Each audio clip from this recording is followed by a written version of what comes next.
भी घुमवा लिए, वो कर लिया, चलता आ रहा है। तो जो श्रेय मार्ग में जाते हैं वो प्रेय को प्रेरणा देकर उसको उठा सकते हैं, लेकिन प्रेय मार्ग वाला श्रेय मार्ग को नहीं उठा सकता।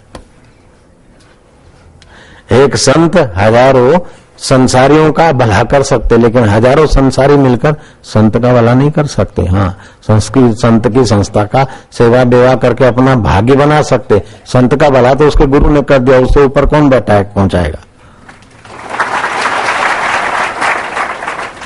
जयराम जी की। हाँ, उसके देवी कार्य में सेवा भाव करके भागीदार हो सकते हैं देवी कार्य में। बाकी संत का, संसारी लोग मिलकर संत का भला नहीं कर सकते। एक संत हजारों संसारियों का भला कर सकता है, लेकिन हजारों संसारी मिलकर एक संत का भला नहीं कर सकते। अगर संसारियों के कुछ करने से संत का भला होता है तो अभी वो संत के रास्ते का पथिक है, संतत्व को नहीं पाया। पूर्ण गुरु कृपा मिली तो पूर्णता के बाद और क्या भला होगा। सारे दुनिया के लोग जय जयकार करके भी संत का अहंकार नहीं बढ़ा सकते, और सारे दुनिया के लोग निंदा करके संत का आत्म अनुभव नहीं छीन सकते। बोलो जयराम जी की। वो ऐसी जगह पर बैठा है कि कोई बड़ा पुण्य उनको और ऊंचा नहीं ले जा सकता, और कोई बड़ा भारी पाप उनको नीचा नहीं गिरा सकता। वो ऐसी जगह पे बैठे। गुरुत्व आकर्षण नियम के पार पहुंची हुई वस्तु, अथवा तो रोड छोड़कर, रनवे छोड़कर आकाश में घूमने वाले जहाज के लिए तुम्हारा सड़क कहाँ बाया दाया, यहाँ रेड लाइट क्या वैल्यू रखती। ग्रीन लाइट आ गई, रेड लाइट आ गई, लेकिन वो तो सड़क छोड़कर ऊपर हो गया। उसके लिए ग्रीन लाइट चौराहे की, मुंबई की तुम्हारी ग्रीन लाइट और रेड लाइट तुम ही गिनते रहो, वो तो ऊपर से जहाज चला जाए। ऐसे ही जो शरीर को मैं मानते हैं उनके लिए ये शुभ है, ये अशुभ है, ये एकादशी, ये पवित्र है, अपवित्र है, पुण्य है, पाप है। और ज्ञानी तो सबसे पार हो गया। ब्रह्मज्ञानी सदा निर्लेपा। ऐसा नहीं कि ब्रह्मज्ञानी एकादशी को निर्लेपा, सोमवार को निर्लेपा, 2 साल निर्लेपा, 10 साल निर्लेपा। ब्रह्मज्ञानी सदा निर्लेपा, जैसे जल में कमल अलेपा। ब्रह्मज्ञानी का दर्शन बड़ भागी पावे। साधारण भाग्य होगा तो संत के द्वार पहुंच नहीं सकेगा, पहुंचेगा तो दर्शन नहीं पा सकेगा। स्वल्प पुण्यवताम राजन विश्वासो नहीं बजाए थे। जिसके पुण्य अल्प उसको तो कम वक्त को श्रद्धा ही नहीं होगी, विश्वास ही नहीं होगा कि इस दुनिया से भी कोई और पार की। ये दुनिया तुम्हारी बहुत छोटी है।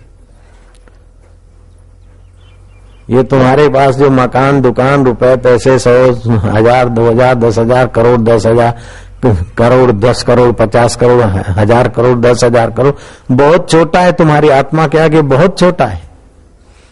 तुम इतने अंदर से भरपूर हो,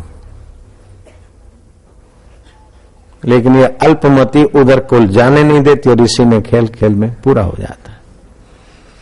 और 1-2 की बात नहीं, सबका ये हाल है। कुएं में भांग पड़ी और सब पीकर मतवाले हो रहे।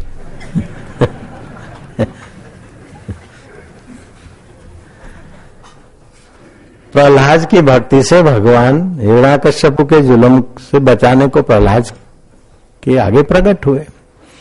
हिरण्याकश्यप को जो वरदान दिए थे, न अंदर मरूं न बाहर मरूं, न अस्त्र से मरूं न शस्त्र से मरूं, न ऊपर मरूं न नीचे मरूं, न मनुष्य से मरूं न पशु से मरूं, तो भगवान ने नरसिंह अवतार धारण किया। न मनुष्य न पशु, ऊपर और नीचे नहीं तो जा बेटा बीच में गोद में मार। अंदर भी न मरूं बाहर भी न मरूं तो चौखट पे बैठा दिया। ले, दिन को न मरूं रात को न मरूं तो ले बेटा अभी दिन भी नहीं रात भी नहीं संध्या है। अस्त्र से भी न मरूं शस्त्र से भी न मरूं तो ले नाखून से मर। तो उसके सारे वरदान का ख्याल रखते हुए भगवान ने ऐसा शरीर धारण किया, उसका अंत ला दिया। भगवान कुपित थे तो और देवता भी घबराए। आखिर भक्त को भेजा तो भक्त को देखकर भगवान उसको स्नेह करने लगे। भगवान ने कहा प्रहलाद मांग लो। बोले प्रभु संसार में आपकी माया से लोग भूले हैं, इनको आपके धाम में ले चलो। बोले पूछ के आओ कौन कौन चलता है।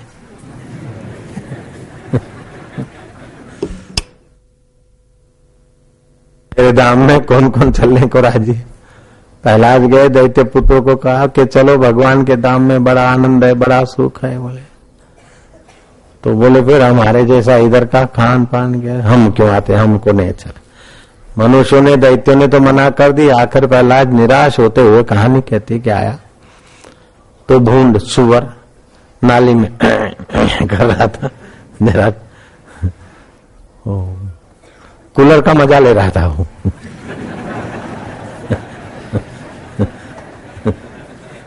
अपने को जो कूलर का ठंडी हवा का मजा आता है, वही भूंड को नाली में लोतपोत करने से मजा आता है।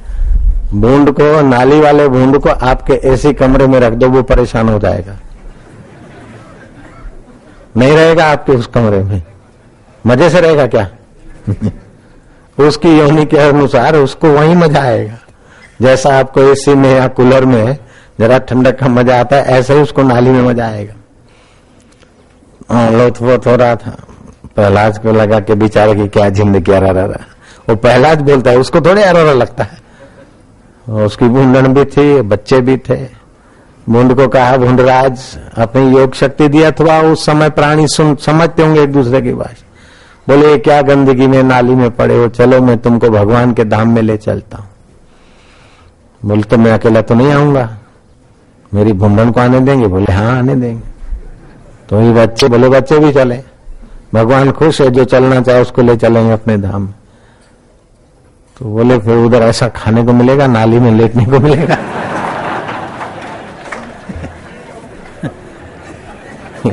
ये नाली वाली तो नाला तो उधर नहीं होगा, हम नहीं जाते, तुम ही जाओ जाओ।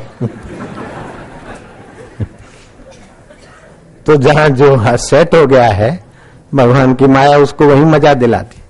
तुम एकदम गंदी हल्की झूपड़पट्टी में जाओ, नाली बह रही है, बच्चे टट्टी कर रहे, कोई पेशाब कर रहा है, वो माई खाना बना रही है, कोई बच्चा लींट चाट रहा है तो कोई नाक यूं कर रहा है, कोई ऐसे ही एक हाथ गंदी जगह पे, एक हाथ मुंह में। उनको देखकर लगेगा कि क्या इनकी जिंदगी बेचारों की, ये बड़े दुखी हैं। लेकिन तुमको देखकर जितना दुख होगा उतना उनको दुख महसूस नहीं होता है, वो वेल सेट हो गए हैं। उनको वहां मन की एक आदत है कि जहां थोड़े दिन रहा मन, उसके अनुकूल अपने को सेट कर लेता है। तो भगवान ने